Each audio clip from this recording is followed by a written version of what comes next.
Devara team chit chat with Mass Ka Das. నువ్వు? నేను Siddhu boy, star boy with with tiger. ఏంటన్నా సంగతులు, ఎలా ఉంది? How nervous are you are how excited are you? నేను కొత్త పదం పట్టినా ఇక్కడ. ఐఎమ్ వెరీ కాన్ఫిడెంట్లీ నర్వస్ అని. కాన్ఫిడెంట్లీ నర్వస్ అంటే నర్వస్, ఓకే.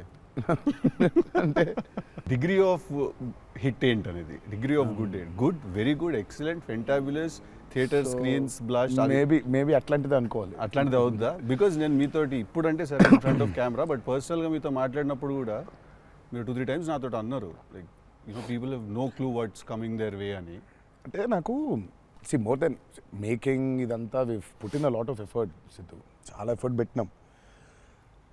బట్ నాకు ఐడియా పరంగానే నాకు చాలా ఇష్టమైన పాయింట్ ఇది. యూజువల్గా మీకు కమర్షియల్ మెయిన్ స్ట్రీమ్ మూవీలో ప్రొటాగనిస్ట్ ఎప్పుడు మనుషులకి లేదా వ్యక్తులకి కాన్ఫిడెన్స్ ఇవ్వడానికి వస్తాడు, ధైర్యం చెప్పడానికి వస్తాడు ప్రొటాగనిస్ట్ ఎప్పుడైనా. కమర్షియల్ మెయిన్ స్ట్రీమ్ మూవీలో చూస్తే డౌన్ ట్రాడన్ పీపుల్లో నుంచి కానీ అందులో నుంచి కానీ వచ్చి వాళ్ళకి కాన్ఫిడెన్స్ ఇచ్చి ముందుకు తీసుకెళ్తాడు, ధైర్యం ఇచ్చి. వాళ్ళకి ధైర్యం అవుతాడు బేసిక్గా. కరెక్ట్. బట్ ఇదేంటంటే బాగా ధైర్యం ఉండే వాళ్ళకి భయం అవుతున్నాడు. బాగా ధైర్యం మితిమీరిన స్థాయికి వెళ్ళిపోతే వాళ్ళలోంచి ఒకటి వచ్చి, లేదరా ఇంత ధైర్యం మంచిది కాదు లైఫ్లో, ఒక లెవెల్ ఆఫ్ ఫియర్ ఉండాలి మనిషికి. ఫియర్ అంటే నేను రెస్పాన్సిబిలిటీ అనుకుంటాను నేను. కరెక్ట్. ఇంకో విధంగా ఇప్పుడు మనం రెడ్ లైట్ ఉంది, ఆగాలి, అదో రకమైన భయమే. కరెక్ట్. మనం స్కూల్కి వెళ్ళాలి, నేర్చుకోవాలి, లేదా ఎగ్జామ్ రాయాలి, అదో రకమైన భయమే అది. So basically every person should have healthy respect towards fear. Okay. So correct.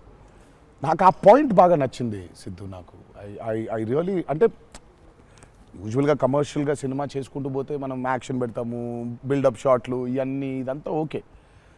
But Shiva speciality of his movies is, తన మూవీస్లో మామూలుగా చూసుకుంటే చాలా మూవీస్లో కూడా ఒక మెసేజ్ ఉంటుంది. He's feels very responsible for the society.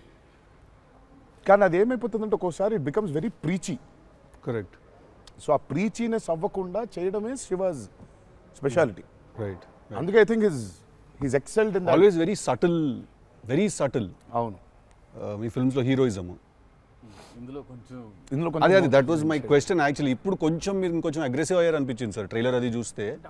అంటే ఎత్తుకున్న ఎమోషన్ అలాంటిది. Right. He need to be little, I won't say louder, అగ్రెసివ్గా ఉండాలి ఆబ్వియస్లీ. ఎమోషన్ ఫియర్ అంటున్నాం కాబట్టి. రైట్. భయం. సో నువ్వు ఇప్పుడు మిమ్మల్ని చూసి ఒకళ్ళు భయపడాలంటే ఏమవ్వాలి? నాన్న కుదరదు నాన్న అంటే భయపడరు కదా. నాన్న అలా తప్పురా అంటే దానికి ఒక స్కేల్ ఉండాలి దానికి. కరెక్ట్. దానికి అది అందుకని ఇందులో అది లేదు. ఇక యాక్షన్ డ్రామా అని చెప్పాలి దేవరా అంటే. బేసికలీ మ్యాసివ్ టెస్టాస్టెరాన్ ఉండబోతుంది సినిమాలో బేసిక్గా, ఫైట్స్ లెవెల్లో, యాక్షన్ లెవెల్లో, and with your intensity of course. It is a very intense film, Sidhu. It's not one of those movies where it's, I mean, like it focuses. It's very intense. Right. It runs on that line. Right. That for me is అందుకే అంటున్నాను. So బాగా కాన్ఫిడెంట్గా ఉన్నాను, కానీ ఆ nervousness ఉంది. Because I really want this movie to work. Because there is so much which needs to be told ఇంకా about the movie. Right. So మేము ఎంతో కొంత చెప్పి ఆపుతున్నాము, అంటే తప్పలేదు. ఇంకా మొత్తం తీసుకుంటూ పోతే దాదాపు 8 గంటలు 9 గంటల సినిమా వచ్చేది. ఓకే అన్న, హిందీ మీరే చెప్పేస్తారా డబ్బింగ్ దీనికి? హిందీ, కన్నడ మీరేనా? తమిళ్ బంద్ చేసేయండి, అయిపోయింది ఇంకా వేస్ట్. ఇంకా మేము అందరం ఏంది, ఇంకా కష్టం ఇది. కన్నడ మీరు బాంబే షిఫ్ట్ అయిపోవచ్చు కదా, మేము ఇక్కడ హీరోలుగా అప్పుడు మేము చచ్చిపోతాను నేను ఇక్కడనే. అన్ని భాషల్లో డబ్బింగ్ చెప్పడం ఏంటన్నా? నువ్వు షిఫ్ట్ అయిపో బాంబే కావాలంటే, నీకు వస్తుంది, నీకు వచ్చుగా హిందీ బాగానే. అంటే అంతరా 4 భాషల్లో డబ్బింగ్ చెప్పారు. హిందీ ఆతా అంటే భయ్యా ప్యాస్ డాలో. నేను ఇంకానే అక్కడికి వెళ్ళిపోయి ఇదరా అయ్యే హిందీ అనుకున్నా. Professionally what is your biggest fear sir? Of course I might not be able to make a great film, cinema success అవుతుందా లేదా, but as an artist personally. నేను అసలు తాడు బొంగరం లేనిలా బతుకుతాను నేను. నాకు అంత పెద్ద ఫియర్ ఏముంది? నేను ఎత్తుకున్న ఎమోషన్ రైట్ ట్రాక్లో వెళ్తుందా లేదా? ఒక్కరితో అయ్యే పని కాదు, 100 మంది ఉంటే కానీ సినిమా అవుద్ది. వీళ్ళందరినీ రైట్ ట్రాక్లో పెట్టి కరెక్ట్ అవుట్పుట్ తీయగలమా లేదా అన్నంత మించి అసలు భయం అనేది లేదు అసలు. ఇంకా అసలు భయం ఛాన్సే లేదు. అదొక్కటే భయం. సో భయం ఎంత అవసరం అని సినిమా తీస్తూ సార్ భయం భయపడే ఛాన్స్ లేదని చెప్తున్నారు సార్. అట్లుంటది కొరటాల శివ గారితో. I'm accountable correct. నాకు ఇచ్చిన జాబ్కి. అసలు ఆ ఒక్క భయం ఉంటే ప్రపంచంలో ఇంకెవరికి భయం భయం అడుగుతుంది. కరెక్ట్. ఇంకెందుకు భయం? So accountability. యా అదే కదా భయం అంటే. అవును. ట్రూ. నీకు పని ఇచ్చారు, నువ్వు ఆ పని చేసావు భయంతో, అమ్మో ఇది అవ్వకపోతే ఏంటనే ఒక భయం ఉంది. ప్రపంచం అంతా ప్రశాంతంగా ఉంటుంది ఎవరి పని అటు చేస్తే. పక్కనోటి పనుల్లో చేయి దూర్చి ఆయన ఇబ్బంది పెట్టి ఇది పెట్టి మనం చేయక ఇంతకు మించింది ఏముంది? ఎవరి పని అటు చేస్తే అసలు భయం ఉన్నట్టే మనకు ప్రపంచంలో అంతా. ప్రపంచం అంతా అంతేగా. నీ భయం ఏంటి? నా భయం అన్న ఇంటర్వ్యూ అనుకున్నంత గ్రేట్గా రాదేమో అని భయపడుతున్నాను. విశ్వక్ చాలా కాన్ఫిడెంట్గా ఉన్నాడు. అంటే వాడు హోంవర్క్ చేసాడు. క్వశ్చన్ అడిగిన అదిరిపోయింది. వాడు హోంవర్క్ చేసి వచ్చాడు. వాడు క్వశ్చన్స్ రాసుకుని నేను రాసిన 2-3 ఓకే రైట్ అనుకున్నా. కానీ నాజే ఫ్యాన్ తెలుసుకోవాలని ఉంటుంది కదా, నిన్నేం భయపెడుతుంది. నాకైతే నేను ఆన్సర్ అయితే నాకేం లేదు అన్నట్లు చెప్తే. నీకేం భయం? నాకేం లేదన్న. నీకు లేదు భయం? అట్లుండాలి. అట్లుంటుంది. హెల్త్ అన్న, హెల్త్ గురించి భయపడతా అంతే. మరి ఉంది కదా. అంటే వాడికి దూరిన దాంట్లో నుంచి బయటికి ఎలా రావాలని భయం ఉంటుంది. భయం లేదు ఎవరికి లేదు ప్రపంచంలో. ఇతరులకు కూడా భయం ఉంటుంది. అంటే scariest thing for me is health అన్న. వేరే వాళ్ళు ఎవరన్నా కొంచెం సిక్కున్నా కూడా నాకు పాపం భయం అవుతుంటుంది. అది అన్నిటికంటే ముందు జాగ్రత్త అది ఉంటే ఎట్లన్నా పోరాడొచ్చు అనిపిస్తుంది. సో హెల్త్ గురించి భయం అవుతుంది. That is answer. అది నీళ్ళు ఇంత డెప్త్ ఉందని ఎక్స్పెక్ట్ చేయలేదు నేను ఎక్స్పెక్ట్ చేయలేదు. నేను 7కి ఫస్ట్ షాట్ అంటే 6:30 కల్లా ఉండలేకపోతానేమో ఇట్లాంటివి చెప్తాను అనుకున్నాను. పక్కనోడు హెల్త్ అప్సెట్ అయితే నాకు ఓకే. నో మ్యాటర్ వాట్ ఇదైతే నేను చేయ కెమెరా ముందు అనేది ఏమన్నా ఉందా అన్న నీకు? నేనా? ఇదైతే వెరీ వెరీ వెరీ ఇంపార్టెంట్. ఏదైనా నాకు రీజనింగ్ ఉండాలి. రీజనింగ్ ఉంటే ఏదైనా చేయడానికి రెడీ నేను, దేనికైనా. ఇది మాత్రం అందరు యాంకర్లు అడిగినట్టు రొటీన్ అడగాల్సి వస్తుంది కానీ అడుగుతున్నా. ఎట్లుందన్న రొమాన్స్ చేస్తున్నప్పుడు దేవరాల? ఎట్లుంటుంది? ఆయన అడగాలి. రొమాన్స్ రాసినప్పుడు ఎట్లుంటుంది? ఆయన నేనైనా చూసేటోళ్ళం అన్న, చేసేది మీరు కదా. ఎట్లుండే అన్నట్టుగా బాగా అడుగుతున్నాడు అని అడిగాడు. గలీజ్గా అడిగింది.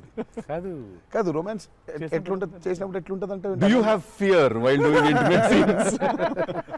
అట్లా ఇంటిమేట్ సీన్స్ ఏం లేవు కానీ ఫియర్ బండికి. బట్ దేవరా చూడడానికి మంచిగా ఉండే, చూడడానికి మంచిగా ఉండే మాకు. ఏది పాటలు? అవును, పాటలున్నా చూపించారు. సినిమాకి రావాలి మీరిని చూడాలంటే. సో అదో కొత్త రకమైన రొమాన్స్ రాశాడు ఈయన. మీరు అనుకుంటున్నట్టు రొమాన్స్ ఉండదు కానీ ఆ లోకంలో ఆ లెవెల్ రొమాన్స్ ఉండదు అంటారు. Correct correct. ఈ లెవెల్ రొమాన్స్ ఉండదు కానీ కొంచెం ఆ లెవెల్ రొమాన్స్ కూడా ఉండదు కానీ మా లెవెల్లో రొమాన్స్ ఉంటుంది. ఏదో ఏమో చేస్తావేమో ఫ్యూచర్లో అని. So it's nice, it will be good. Janhvi is phenomenal in the movie. చాలా చాలా ఐ మీన్ మేమైతే షాక్ అయిపోయాం. ఓ రోజు మన అమ్మాయికి ఎట్లా వచ్చిందో తెలియదు కానీ ఒక 2 పేజీల డైలాగ్ రాసిండి నా అమ్మాయికి. సీన్ కూడా మొత్తం అమ్మాయిదే డైలాగ్ పోర్షన్ ఎక్కువ. వచ్చి అలా టపటపటపట చెప్పేసింది. నేను ఒక్క సెకండ్ అయిపోయి శివ కూడా షాక్ అయ్యాడు. ఈ అమ్మాయి ఏంటి ఇంత ఫాస్ట్గా చెప్పేసింది ఇలా అని. సరే ఎందుకని మంచిది ఓకే అనుకుంటే ఒకసారి చెక్ చేసుకుందామంటే నేను ఇక్కడ నుంచి వెనకాల నుంచి ఇలా అంటున్నాను, అద్దిరిపోయింది శివ ఓకే అనే అని. ఫ్లోలో వెళ్ళిపోయింది మొత్తం. ఎక్స్ప్రెషన్స్, ఆ మధ్యలో పాజులు, మధ్యలో యాక్టివిటీస్ చేసుకుంటూ టక్కన లాంగ్వేజ్ ఇంకా గ్రిప్ దొరకని యాక్టర్కి అన్ని ఆ యాక్టివిటీస్తో చేయటం, ఆయనతో ఉండటం, ఆ పాజులు ఉండటం, ఆయన రియాక్షన్ మళ్ళీ పసిగట్టి మళ్ళీ మాట్లాడటం ఇంత కష్టం కదా. అర్థమైంది. Homework done. That I think she'll become very big. She's got that phenomenal talent. మరి obviously శ్రీదేవి గారి డాటర్ కదా, ఆర్క్ ఉండకుండా ఉండదు కదా. So she's phenomenal. పాపం చాలా she's put in a lot of effort especially for that Daavudi song. పాపం she was hospitalised for about 4 or 5 days before. Discharge అయ్యి పాపం వెంటనే ఒక 2 days రిహర్సల్స్ చేసి వెంటనే she was very weak. But అయినా చేసి నేను ఆ సాంగ్లో అనుకుంటుండే అన్న, తీసుకుంది ఛాలెంజ్ పక్కన చేసింది మ్యాచ్ చేయనికే. కానీ మ్యాచ్ చేయనికే వెరీ గుడ్ జాబ్. వచ్చి 97, 96 మార్క్ దాకా వచ్చిండే ఒక్కొక్క దగ్గర. లేదు చాలా బాగా చేసింది. డెఫినెట్లీ జాన్వీ విల్ బి ఖతర్నాక్ very very good addition for Devara. And it's a very big love story which he wrote. So obviously మీకు పార్ట్ 1లో కొంత కనపడుతుంది. కరెక్ట్. దాని టోటాలిటీ ఇంకో వేరే టర్న్ అనేది దాని అది మొత్తం ఇంకా పార్ట్ 2లో it's a very different thing all together. Sir మిమ్మల్ని అందరికంటే ఎక్కువ ఇబ్బంది పెట్టిన సీక్వెన్స్ ఏది సార్? నాకు తెలిసి ప్రతి సినిమాలో ఒక సీన్ రిటేట్ చేస్తుంది సార్. ఒక సీనో ఒక సీక్వెన్స్ ఏదో ఒకటి బాగా ఉంది. ఎక్కువ వర్క్ లాగుతూ ఉంటే మళ్ళీ ఒక సినిమాకి స్టార్టింగ్ మొదలవుతుంది ఇంకా అది ఎండ్ వరకు నాగ్ అవుతా ఒక ఉంటుంది. సీన్ ఉంటుంది అది. ప్రతి సినిమాకు ఉంటుంది. మాకట్లా మా ఆయుధ పూజ ఒక సీన్ ఉంటుంది. ఒక ఆయుధ మాకు ఆయుధ పూజ సాంగ్ ఉంది అట్లా సెటప్ అది సెటప్ ఇన్ ద ఫిల్మ్ చాలా కీ ఎపిసోడ్ అది. దాన్ని ఫస్ట్ షెడ్యూల్లో ప్లాన్ చేస్తే దాంతో గుమ్మడికాయ కొట్టాం. దాంతో గుమ్మడికాయ కొట్టాం. అబ్బా లాస్ట్ షాట్ దాంతో ఫిలిం సిటీలో వేసాం సెటప్ అది. వర్షాలు పడిపోయాయి, అందులో సీన్ ఉంది, సీన్ ఉంది, ఒక ఫైట్ ఉంది, సాంగ్ ఉంది. అది అక్కడ మొదలైతే ఇప్పుడు ఎండ్ అయింది. పైగా అందరూ కాంబినేషన్లు రకరకాల. అంటే సార్ ఇది లాజిస్టికలీ చెప్తున్నారు, నేను అంటే క్రియేటివ్గా బాగా సరిపోలేదు, మళ్ళీ రాయాలి, మళ్ళీ తీయాలి, మళ్ళీ రాయాలని అలా ఏదైనా ఇరిటేట్ చేసిందా మిమ్మల్ని? ఒక సీన్ ఆర్ ఒక సీక్వెన్స్ ఆర్ ఒక కుడ్ బి ఎనీథింగ్ అంతే? అంత ఇబ్బంది పడింది కానీ షూట్ అప్పుడే కొంచెం టైర్డ్ అయింది. వాటర్ సీక్వెన్సెస్ అప్పుడు నా షాట్ బాగుండాలి, వాళ్ళ కంఫర్ట్ చూడాలి, వాటరు అనీవెన్గా ఉంటాయి, వేవ్స్, అందరు పోస్చర్స్ బాగుండాలి, సేఫ్టీ షాట్ పర్ఫెక్ట్గా రావాలి. పదే తీయలేం కదా అది. సో లక్కీ బోట్లు ఆ బోట్లు ఉంటాయి కదా కాదా. సాబు గారు చూడండి, ద గ్రేటెస్ట్ అసలు why did you win so many national awards? ఎందుకంటే ఆయన బోట్లు ఏదైతే తయారు చేసిండో దేవరకి, అంటే మేము స్టూడియోలో ఒక 200 feet by 150 feet water tank వేసినాం. ఇట్స్ అబౌట్ 5.5 feet డెప్త్ పెట్టి వాటర్ బోట్లు ట్రావెల్ అవ్వడానికి, మేజర్ యాక్షన్స్ తీయడానికి అంతా. ఆయన ద బోట్స్ హీ మేడ్ నిజంగా సముద్రం తీసుకొని వెళ్ళిపోవచ్చు. Okay. So they original functional pure functional boats. So ఆయన చేసిన బోట్స్తో వీళ్ళని ఎక్కించాం. ఓకే. ఇప్పుడు ఒక 4 బోట్లు కావాలి. సో వీళ్ళందరూ వెళ్ళడానికి మనం ఏమనుకుంటాం, బోట్లు అంటే ఇప్పుడు తెప్పిస్తారు, ఎక్కిస్తాం అనుకుంటాం కదా. సార్ తెప్పిస్తారు లేవు, మనం చేసేయటం అన్నాడు. సార్ బోట్ చేయటం ఏంటి సార్ అసలు?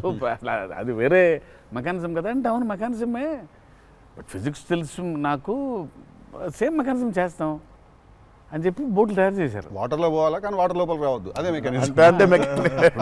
ఇప్పుడు మనకు కార్ కావాలంటే కార్ తయారు చేయరు కదా, కార్ తీసుకొస్తాను షూటింగ్కి, బట్ ఆయన కార్ తయారు చేసేస్తారు. ఆ షాక్ కదా అది. Which is very friendly to shoot, friendly to act for actors. RRRలో ఒక ట్రామ్ ఉండింది. అవును. అదేమనుకున్నారు, అంబాసిడర్ కార్ అది. అంబాసిడర్ కారు లోపల స్టీరింగ్ వీల్ పెట్టి చుట్టూ కట్టేసిన డబ్బా ఆయన. సో ఆ ట్రామ్ ముందుకు వెనకపోతుంటే మధ్యలో ఒక స్టీరింగ్ తిప్పుతున్నాడు. That's an Ambassador car. Full కాన్ఫిడెంట్గా ఉంటారు ఆయన. ఓయా. సార్ ఒక కార్ కావాలంటే జనరల్గా ఒక కార్ తీసుకొస్తాం ఎవరైనా వాళ్ళని అడిగి. బోట్ ఇమాజిన్ ఆన్సర్ సార్, బోట్లో చేసేద్దామంటే వీళ్ళని ఎక్కించడానికి చేసాం. ఓకే సరే, మన సముద్రం మన కంట్రోల్ అంటే సపోజ్ ఈ ఫ్లోర్ అంతా సముద్రం మనం క్రియేట్ చేసుకున్నాం, వెళ్తున్నారు. షూటింగ్కి వెళ్ళాం గోవా వెళ్తే అక్కడ రంగుల బోట్లు, నా కలర్ బోట్లు కాదు అవి, నా ఓల్డ్ కొంచెం ఎర్తీ టోన్స్ బ్రౌన్ కలర్ బోట్స్, అలాంటి బోట్లు కావాలి మనకి. అక్కడ అన్ని రంగులు కొత్త పైగా మోడర్న్ బోట్స్, ఫైబర్తో చేసిన బోట్స్, వుడెన్ బోట్స్ కాదు అవి. ఏంటంటే లేదు నేను మన బోట్ తీసుకొచ్చాం అన్నారు. సరే ఇది నిజమైన సముద్రం అండి, మనది ఏంటంటే దానికి బోట్ లాక్కొచ్చి మోటార్ ఒకటి పెట్టి బిగించేసి పద వెళ్దామంటున్నారు. వెళ్ళిరా సార్? వెళ్ళాము యాక్టర్లు తీసుకొని మరి ఈత వచ్చా సార్? అందరికి వచ్చు. ఇంకొంచెం ధైర్యం ఉంటుంది. వెంట మిడిల్ ఆఫ్ ది సీ ఈ బోట్తో అసలు probably has and one of the biggest assets for Devara. 3 cinema వచ్చినప్పుడు బ్యాక్గ్రౌండ్ స్కోర్ పెట్టుకొని ఫుల్ ఇంటుండే ఆ టైంలో Anirudh. And I was waiting, మీరు అనిరుద్ నేను పూజ అయినప్పుడు కూడా ఫుల్ హ్యాపీ అయిన ఉండే అరవింద్ సమేతకి. ఓకే ఫైనల్లీ మా విజువల్ మా స్పీకర్ 2 కలిసినాయి అనుకుంటుండే. But definitely when Anirudh came on board for this film, I was the first person. పిచ్చగా వెయిట్ చేస్తుండే. నేను లిటరల్లీ మీది 5 AM అని ట్రాక్ ఏదన్నా ఉంటే 5:02కి నేను ఆల్రెడీ ఇంటుంటా. వ్యానిటీలు ఉండు, షూటింగ్లో పక్కకి అట్లా నడుచుకుంటూ వెళ్ళిపోయి ఇంటుండే. సో ఈవెన్ ఇప్పుడు మన ఇంటర్వ్యూ ముందు కూడా I was hearing Red Sea అనుకుంటా కూర్చుంటుండే. Beautiful background. I mean he's killed it for this movie. Definitely theater la నిజంగా one more X factor అనుకుంటున్నా. అవును. No 101%. I mean ఇప్పటిదాకా తను whatever he's delivered for Devara, has యాక్చువల్గా in a way చెప్పాలంటే మా విజువల్కి whatever it is his audible which is the most important thing కదా. And he is the biggest asset for Devara. అంటే the kind of work the background score he's done is phenomenal. X factory అనిపిస్తుంది అన్న sound Yeah, yeah. భలే అనిపించింది. నాకైతే నాకు బేసిక్గా trailer విన్నప్పుడు ఆ లాస్ట్ ఎస్పెషల్లీ ఆ షార్క్ వచ్చినప్పుడు ఆ వెనకాల అంతా నాకేంటో అరే ఒక పెద్ద వాల్ట్ డిస్నీ మూవీలో సింఫనీ పడుతుంది చూడు, లైక్ హాన్ జిమ్మర్, ఆ ఫీలింగ్ వచ్చేసింది నాకైతే. So he's definitely one day I think he'll definitely go up to that level of scoring an international movie like Rahman గారు. డెఫినెట్లీ నేను మొన్న కాంగ్ గాడ్జిలా చూసినప్పుడు కూడా అనిరుద్ అయితే బాగుండు అనుకున్నాను.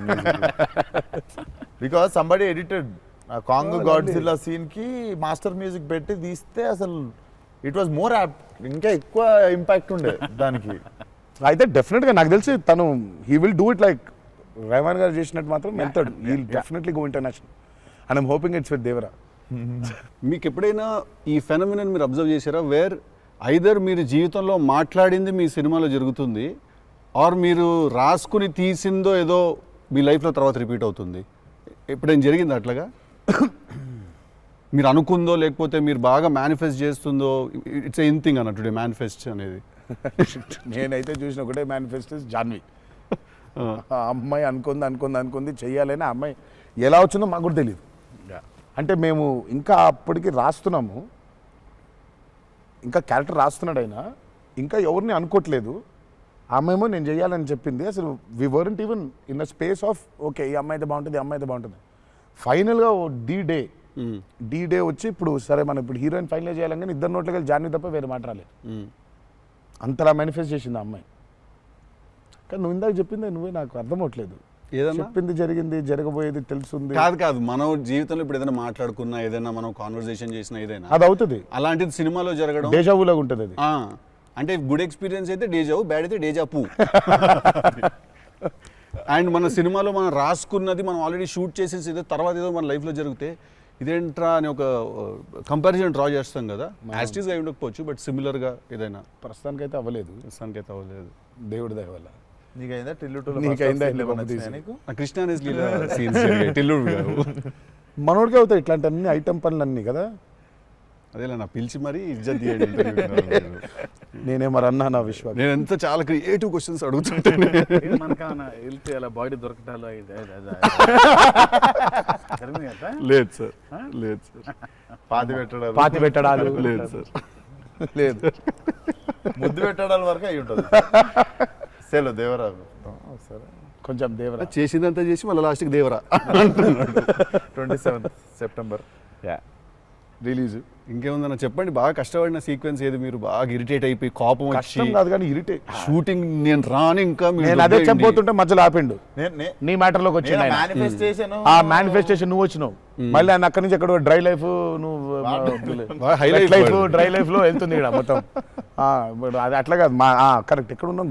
గోవాలో ఫ్రస్ట్రేషన్ వచ్చేసి బీపీ పెరిగిపోయింది. నాకేందంటే అది నువ్వు అన్నావు కదా మేనిఫెస్టేషన్ ఇట్లాంటివి గలీజ్ పనులన్నీ అయితే నాకు వేడి చచ్చిపోతున్నాము. సముద్రంలో అలా నవ్వుకుంటూ ఉండాలి కానీ వేడి దొబ్బేస్తుంది. అంటే ఇంకా పైన అట్లా అట్లా లిట్టలు కట్టుందంటే వర్షం ఇక నిప్పుల వర్షం కురిపిస్తుంది సూర్యుడు పైకి. అట్లా కూర్చొని పక్కనే ఒక రూమ్ పెట్టిండ్రు, ఏసీ ఉంది అందులో.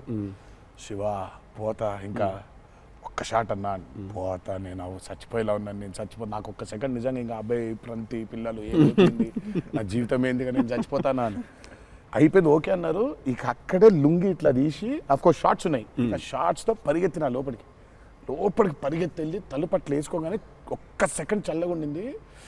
బతికినాను రా అని చెప్పి ఆ తలుపు వేసి అట్లా బెడ్ మీద అలా పడ్డాను, కరెంట్ పోయింది. సారీ నవ్వద్దు. నీ కష్టం పగవాడికి కూడా రాకూడదు, మీకు కూడా రావద్దు. నిజంగా నాకు కరెంట్ పోయి నేను ఇంకా ఫోను, అమ్మ కరెంట్ పోయింది, ఇంటి దగ్గర జనరేటర్ లేదా, దరిద్రం చూడు. కరెక్ట్గా ఆ రోజే నిన్న ఆడు జనరేటర్ పాడైపోయింది. ఇప్పుడు బయటికి వెళ్తే ఒక టార్చర్, లోపల ఉంటేమో అవన్ అయిపోయింది ఇది. ఇక ఇప్పుడు నేను ఇప్పుడు బయట ఒక చికెన్ లాగా ఫ్రై అయిపోవాలా, తందూరు అవ్వాలా, లేకపోతే లోపల ఇడ్లీ లాగా స్టీమ్ అవ్వాలా. ఈ మీమాంసలో సౌత్ ఇండియన్ ఇంకా ఏంటో ఇంకా అసలు నా వల్ల ఒక బనీని చింపేద్దాం అనుకున్నా అసలు నాకేం అర్థమవట్లేదు. ఎందుకు జరుగుతుంది ఇట్లా? ఎందుకు Why? ఎందుకు ఇలా జరుగుతుంది? అసలు నేనేం పాపం చేశాను? ఇలా జరుగుతుంటే ఒక అరగంట పోయింది, 40 నిమిషాలకి కరెంట్ వచ్చింది. 40 నిమిషాలకి కరెంట్ వచ్చింది, షార్ట్ రెడీ అన్నారు. సరే ఇప్పుడు ఇప్పుడు నేను చెప్తా, ఇంకా అవ్వలేదు. ఇప్పుడు ఇది ఎంతసేపు అవుద్ది వేడి, ఇది చల్లబడాలి కదా, ఇది చల్లబడే లోపు టైం లేదు. ఇది చల్లబడాలంటే ఆ రూము ఆ పర్టికులర్ మూమెంట్లో ఈజీగా 15-20 నిమిషాలు పడుతుంది. ఈలోపు షార్ట్ రెడీ అన్నారు. సరే షార్ట్ రెడీ కదా అని చెప్పి మూసిన కర్టన్ ఇట్లా తెరిచిన. షార్ట్ రెడీ కదా, శివ ఎక్కడున్నాడని చూద్దామని ఈ కర్టన్ ఇట్లా తెరిచేసరికి ఈయన రాజు సుందర మాస్టర్ పరిగెడుతున్నారు నా రూమ్ వైపు. నాకు అర్థం కావట్లేదు వీళ్ళు దేనికి ఇట్లా పరిగెడుతున్నారని. అక్కడ చల్లగా ఉంది వద్దాం ఏమన్నా. వచ్చిన తర్వాత చూస్తే అప్పుడు ఆయన చెప్తాడు స్టోరీ ఏంటో. సార్ మాది వేరే, అందరం కలిసి భోజనం చేస్తాను, ఆ చెమటలతోనే ఇది అయింది, కరెంట్ లేదు, బయట కాలిపోతుంది, టెంట్లో కూడా బ్లాక్ క్లాత్ టెంట్లు అయ్యి తగులుతుంది, అసలు వేడి ఇటు నుంచి వస్తుంది, అలా ఉంది. మాదేంటి హీరో రూము, ఏసీ కట్టెలు వేసి ఉన్నాయి, లోపల జరిగే టార్చర్ ఇలాగా ఉందేమో అనుకుంటున్నారు మీరు అక్కడ. ఆ చిన్న దూరితే ఏదో అని. సరే కాసేపు రిలాక్స్ అవుతున్నారేమో, కట్టెలు వేసి ఉన్నాయి, ఇప్పుడు వెళ్ళి డోర్లు కొట్టి మరి తుఫాన్ వచ్చినట్టు బయట బాగోదులే అనే ఫీలింగ్లో ఉంటే వీళ్ళిద్దరు అట్లా వెయిటింగ్, ఇట్లా ఇద్దరు అలా వెయిటింగ్, కర్టెన్ ఎప్పుడు తెరుస్తాడా వెళ్ళిపోతానే అర్థమైంది. చిన్న ఉన్నారు, చూస్తున్నారు మనల్ని, పరిగెత్తుదాం లోపలికి ఏసీ కోసం అని వచ్చాడు. ఎక్కడికన్నా చచ్చిపోతున్నా అన్న, అయిపో అవ్వట్లేదండి, ఇక్కడ కూడా అట్లాగింది పరిస్థితి, ఏం పెద్ద లేదు, రండి అంటే ఇదే ఇంత వేడిగా ఉంది అన్నట్టు. ఐ థింక్ మనం ఆ పేపర్ మీద రాసుకుని సెట్కి వెళ్ళి కెమెరా అంతా పెట్టిన తర్వాత కూడా we are all waiting to stumble upon one moment of honesty in that take. నా journey it's the same thing every day for every movie. మీకే తెలియదు మీరు అలా చేస్తారని? తెలీదు. అక్కడ కరెక్ట్గా వెళ్ళే ముందు ఒకటేదో దొరుకుద్ది. కరెక్ట్. ఇప్పుడు మామూలుగా దేవరాలు ఉంది, వర ఎలా ఉండాలో ఒక ఐడియా ఉంది, ఇప్పుడు దేవర ఎలా ఉండాలో దొరకట్లేదు నాకు. సో నాకు అర్థం అవ్వట్లేదు, అంటే ఇప్పుడు ఎలా ఉండాలి, బాడీ లాంగ్వేజ్ ఎలా ఉండాలి ఏంటని చంపుకు తిన్నా శివని. కాచివా ఏం శివ నాకేం అర్థం అవ్వట్లేదు, ఏదో చెప్పంటే అబ్బా మీకు వచ్చేస్తుందిలే నిలిపాడు. రావడం ఏంటి, కాదు శివ ఏదో నాకేం అర్థం అవ్వట్లేదు, దేవర ఏంటి, ఇప్పుడు వాడు ఎట్లుండాలి, వాడు మూడ్ సెట్ ఏంటి, వాడు మైండ్ సెట్ ఎట్లున్నాడు, ఎట్లా నడవాలి, ఎట్లా నిల్చోవాలి ఏంటి, చాలా కంపోజ్గా ఉండాలా, మరీ ఓవర్ కంపోజ్గా ఉండాలా, లేకపోతే అగ్రెసివ్గా ఉండాలా, నాకేం అర్థం అవ్వట్లేదు. ఫైనల్గా I just felt that okay ఇప్పుడు నేను I don't know, I just probably place Abhay or Bhargav there. Scene ఏంటంటే కొడుకుతో సీన్ ఉంది అక్కడ, ఇప్పుడు నేను ఎట్లుండాలి అనేది నా అర్థం అవ్వట్లేదు. సో ఇమ్మీడియట్గా I just felt that okay అసలు ఇది అంతా కాదు, దేవరాజ్ ఫాదర్ కదా, ఆ ఫాదర్ ఇన్స్టింక్ట్ తెచ్చాయి ఫస్ట్. రైట్. కొడుకుతో ఎట్లుంటున్నాడో తెలిస్తే సమాజంతో ఎట్లుంటున్నాడో అర్థమైపోతుంది. కరెక్ట్. అలా దొరికింది. బట్ ప్రతిసారి అదే కాదు. వన్ ఆఫ్ ద మోస్ట్ ఇంటెన్సా దేవరా క్యారెక్టర్ ఫాదర్ది. I definitely will say that. డెఫినెట్గా పర్ఫార్మెన్స్లో మీకు అగ్రెసివ్నెస్ కనిపించదు అట్లా, అంటే nature of Devara is not that. కానీ సముద్రం అంతా డెప్త్లో భారం మోసే క్యారెక్టర్ అది. సో ఫిలసాఫికలీ అగ్రెసివా? Yeah, very right. Philosophically is very aggressive and regal and regal. అదే అగ్రెసివ్, ఆ రీగల్నెస్ ఉంటుంది, but is very philosophically aggressive. Right. Because అంత భారం మోస్తున్నాడు యాక్చువల్గా. కొంచెం ఆ వాజ్ డిఫికల్ట్ బికాస్ ప్రతిసారి అది కనిపించాలి. సార్ అవి అన్నీ అన్నవేనా వెపన్స్? టెక్నికల్ ప్రొడక్షన్ చాలా వరకు వాడారు. టెక్నికల్గా ప్రొడక్షన్ ఆబ్వియస్లీ ఈ చివరిది ఆయనదే, మిగిలిన కూడా వాడేశారు. అది సైఫ్ గారిదా సార్? అది అసలు అందరూ ఉన్నాయి అందులో, అందరూ అందరూ ఆయుధాలు ఉన్నాయి దీంట్లో. ఈ ఆయుధాలు నేను సంగతి నేను ఇప్పుడే ఆయుధ పూజ నాకు చాలా కనెక్ట్ అవుతున్నాయి సార్. అన్ని ఆయుధాలేగా, వి ఆయుధం అన్ని ఆయన ఆయుధాలు. ఎందుకంటే వీళ్ళు ఆయన క్యారెక్టర్స్ రాసినప్పుడు అసలు ఈ వరల్డ్లో ఉండే మనుషులు ఎట్లుంటారంటే there is no deity worship. Deity worship లేదు. రైట్. వాళ్ళు పూజించేది వాళ్ళ ఆయుధాలని. So they worship their weapons which are coming from తరతరాల నుంచి పూజిస్తారు వాళ్ళు. సో డైటీ వర్షిప్ లేదు వాళ్ళకి. ఓహో, ఓకే. ఆయుధాలే ఒక కులం లేదు వాళ్ళకి, ఒక మతం లేదు, భయం అసలు అసలే లేదు. భయం అసలే లేదు. అదే ట్రైలర్లో రాసింది. అంటే బట్ అసలు సో అందుకే వాళ్ళకి weapons are very very very important. Why is it so important అనేది వీళ్ళు యాక్చువల్లీ ప్రాబబ్లీ సినిమా చూసినప్పుడు ఆ ఎండ్కి ఒక డైలాగ్ ఉంటుంది. ఆ డైలాగ్లో కూడా దాన్ని బాగా ప్రొఫిసికేట్ చేశారు, చాలా ఇంపార్టెన్స్ క్రియేట్ చేశారు దానికి, ఆయుధ పూజ అనే దానికి. ఇక పొద్దున్న లేస్తే ఆయుధాలను పూజించి ఆయుధాలు వాడే వాళ్ళకి ఇక ఏం భయం ఉంటుంది? చేతిలో ఒక ఆయుధం పెట్టుకుని వాళ్ళు భయపడరు కదా, ఆయనే ఒక ఆయుధం వాళ్ళగా. కరెక్ట్. ఇప్పుడు కార్పెంటరీ చేసే వర్కర్స్కి ఆ కార్పెంటరీ టూల్సే దేవుళ్ళ లెక్క. కరెక్ట్. లైవ్లీహుడ్. సో మనం బేసిక్గా ఎప్పుడు కూడా అట్లాగే ఉండేవాళ్ళం. మనం ఆయుధ పూజ అందుకే ఉండేది. ఆయుధ పూజ అందుకే మన పనిముట్లు ఏవైతే ఉన్నాయో అందుకే మనం కార్లకి మొక్కుకుంటాం, కార్లకు పూజ చేస్తాం, మనకి లైవ్లీహుడ్ అని. సో వాళ్ళకి ఆయుధాలు లైవ్లీహుడ్. సో ఆయుధాలే లైవ్లీహుడ్. కాన్సెప్ట్ లెవెల్లోనే వైలెంట్ ఉన్నారు వీళ్ళు. ఎగ్జాక్ట్లీ. నాకు తెలిసి ఆయనకు తెలిసినట్టు పాజెస్ని వాడడం sir. He uses pauses like బ్రిలియంట్గా వాడతారు. ఎక్కడ మామూలుగా డైలాగ్ తర్వాత డైలాగ్ చెప్పాలి అన్నది ఒకటి మైండ్లో ఉండి చెప్పుకుంటూ వెళ్ళిపోతుంటారు. బట్ నేను ఇంతసేపు కొంతసేపు ఏం చెప్పాను నేను అని చెప్పి పాజెస్ చాలా బాగా వాడతారు అన్న మీరు. రియల్లీ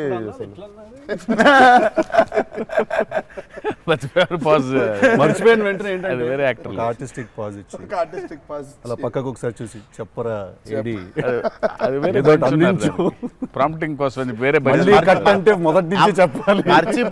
మర్చిపోవడం అనే డైలాగ్ నువ్వు నాకు తెలిసి అడగొచ్చు ఎక్కడన్నా కానీ అక్కడ 3 పేజీలు 4 పేజీలు అది చేసే కామెడీ కూడా చేయనీడంటండి. ఫన్ కావాలన్నారు ఇంటర్వ్యూలో, నేనేదో ఫన్ చేస్తున్నాను. మాస్కా దాస్ అక్కడ నచ్చట్లేదు అన్నమాట. మన ఇద్దరు ఫ్రెండ్షిప్ జెలసీ వస్తుంది. ఆ రోజు కూడా గుర్తుందా? మా ఇద్దరు ఫ్రెండ్షిప్ మీద జెలసీ ఉంది. ఓ రోజు ఇద్దరం కలిసాం. టిల్లు మనోడిది టిల్లు 2కి ప్రీ రిలీజ్ Success సక్సెస్ ఫంక్షన్కి వెళ్తున్నాను, పిలవడానికి వచ్చాడు, ఉన్నాడు అక్కడ, మాట్లాడుతున్నాను. మాట్లాడిన తర్వాత విశ్వక్ గుర్తొచ్చాడు. విశ్వక్ ఫోన్ కొట్టా. విశ్వక్ ఎక్కడున్నావు అంటే, అన్న ఇక ఈడనే ఉన్నా ఆఫీస్లో. అంటే మీరు ఎక్కడున్నారు? నేను ఆఫీస్లో ఉన్నా. సిద్ధు ఉన్నాడు ఇక్కడ అంటే, నాకంటే ముందు ఆడిని పిలిచినవులే అన్నా నువ్వు అంటా. నేను పిలవడమే చిచ్చి. మనం బాగా ఉక్రోషం, జెలసీ. అందుకే ఇప్పుడు జెలసీ ప్రదర్శిస్తున్నాడంట. కామెడీ కూడా చేయనివ్వట్లేదు. నా బ్రాండ్ ని డౌన్ చేయడానికి ట్రై చేస్తున్నాడు సార్. నేను పైన పాజుల గురించి బ్రహ్మాండంగా మాట్లాడుతున్న డైలాగ్ మర్చిపోయినావు అంటే ఆయన జాపనీసే మర్చిపోలేదు. అమ్మా, అంటే మనకు అనిపించింది మాట్లాడడం కాదు కదా, అక్కడ ఉన్నది కదా మాట్లాడాలి. నాకు ఐ మీన్ డైలాగ్ చూస్తున్నప్పుడు కొన్ని ఐ థింక్ ఇట్స్ అంటే every actor is very natural. Vishwak నాకు కొంచెం అనిపిస్తుంది అట్లా, ఇక్కడ కొంచెం అలా ఉంటే బాగుంటుందేమో అని ఇన్స్టింక్టివ్ అనుకోవడం చేయడమే కాదు. నాకు అసలు డైలాగే లేకుండా మీరు ఇరగ్గొట్టేసిన సీన్ నాకు one of the favourite. Aravinda Sametha కార్లో సీన్. అది ఎప్పుడన్నా నార్మల్గా జస్ట్ అది పెట్టుకొని చూస్తుంటా అప్పుడప్పుడు. It's one of the brilliant pieces. మీరు చాలా చేసిర్రు, చాలా సినిమాలు చాలా చేసిర్రు. That is one of my favourite scene ఆ షో. నాకు తెలియనోడు ఎవడన్నా, వేరే భాషోడు, ఇంగ్లీష్ వాడు ఎవడో నాకు అనిపిస్తే, నేను చూడు మా యాక్టర్ ఒక సీన్ చూపిస్తాను నీకు అని చెప్పి పెట్టి చూపించే సీన్ మీద ఫస్ట్ అదే. నేను it doesn't have a language కదా, సో డైరెక్ట్ చూపిస్తాను నేను అది. అన్న మీరు క్యారెక్టర్లోకి వెళ్ళిపోతారా లేదా మధ్యలో కలుస్తారు? Do you meet the character in the middle or you become the character fully? I think I would, అంటే if me and the character don't meet, it won't take off. ఇప్పుడు శివగారి క్యారెక్టర్ రాసిందే ఎన్టీఆర్ ఎట్లుంటాడని. Correct. So obviously it has to be me meeting that character. So there needs to be a little bit of me and that. Correct. Midpoint. Or rather I would say that I think it's more of me than that. Interesting. So it's more of me than that. But what if there is a dialogue that he's written or a philosophy that he's trying to put across as a writer and a director? I'll have to believe that philosophy. But what if you don't believe it as a person? But I'll have to, then he has to make me believe in it. Make you believe in it. Yeah. So he has to make me believe in it. So he has to actually teach me why that philosophy is so important. లక్కీగా నాకు అది ఇప్పుడు నాకు అది తగ్గలేదు. ఎందుకంటే is so predictable కాదు ఆయన. ఇట్లా ఉంటాడు అని అనలేం. తక్కువ రోజు వెళ్తే మనం ఎన్టీఆర్ రంగానే ఓ మాస్టర్ అట్లా కూర్చొని ఉంటాడు, విజిటింగ్ రూమ్లో కూర్చోబెట్టి వెళ్ళేసరికి వంటగదిలో ఉంటారు. అంటే ఎక్కువ వంటగదిలోనే ఉంటా. ఇప్పుడు ఎలా ఉంటాడు, కోపం వెళ్తే ఫుల్ కెండలు, ఉంటాయి. సో ఇలా ఉంటాడు అసలు అది ఇప్పుడు లేదు అసలు. We don't know. Yeah, it's very unpredictable. సరదాగా ఉంటాడు, పిల్లలతో కాసేపు, చిన్న పిల్లలకు అన్నం పెడుతుంటారు. You don't know what At any given point of time energy లో అయితే ఉంటారు. సో అందుకని పెద్దగా ఇలాంటిది రాయాలి, ఇలా ఉంటారు ఆయన అసలు ఆగోలేదు నాకు ఎప్పుడు. Okay okay. చిన్న బెదురుగా ఉంటుంది, అన్నీ ఉంటాయి. సో అందుకని ఆయన ఇది ఇట్లా రాయాలి అని అన్ని లెక్కలు లేవు అసలు ఎప్పుడు నాకు. బికాజ్ వెరీ క్లోజ్గా చూస్తాను కాబట్టి నేను రైట్. అది రోజు అదే. నాకు కొంచెం భారం వేయడం ఇష్టం ఉండదు. ఉండదా? లూజ్ అయిపోవాలి, చాలా ఫ్లూయిడ్గా ఉండాలి.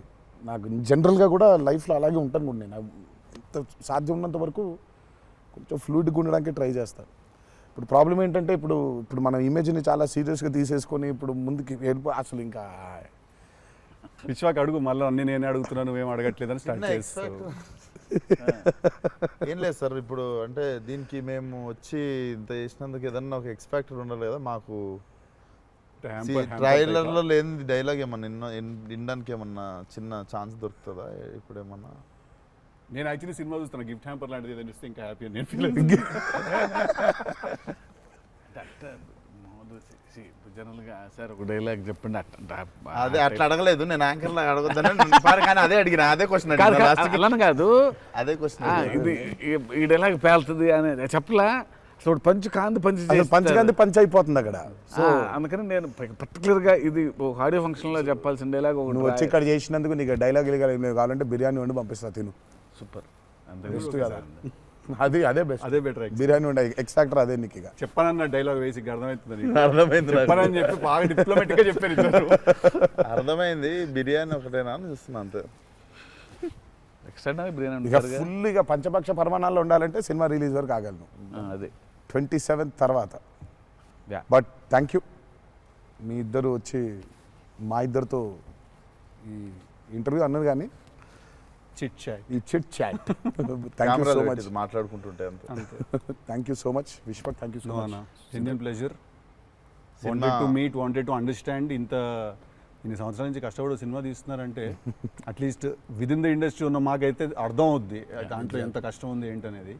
So we wish you guys all the very best. Thank you so much. Not that you need it, looks No, very no, we need it, promising. we need it. But I mean బయట నుంచి కావాలి ఎన్ని blessings అయినా అన్ని blessings కావాలి మాకు. ఆ విషయం మాత్రం కాంప్రమైజ్ లేదు. ఎన్ని బ్లెస్సింగ్స్ వస్తే ఇచ్చేయండి మాకు, తీసేసుకుంటాం. లుక్స్ డామ్ ప్రామిసింగ్ అన్న. Can't wait to see. Thank you. 27th September. చిల్లు కొడదాం. Done.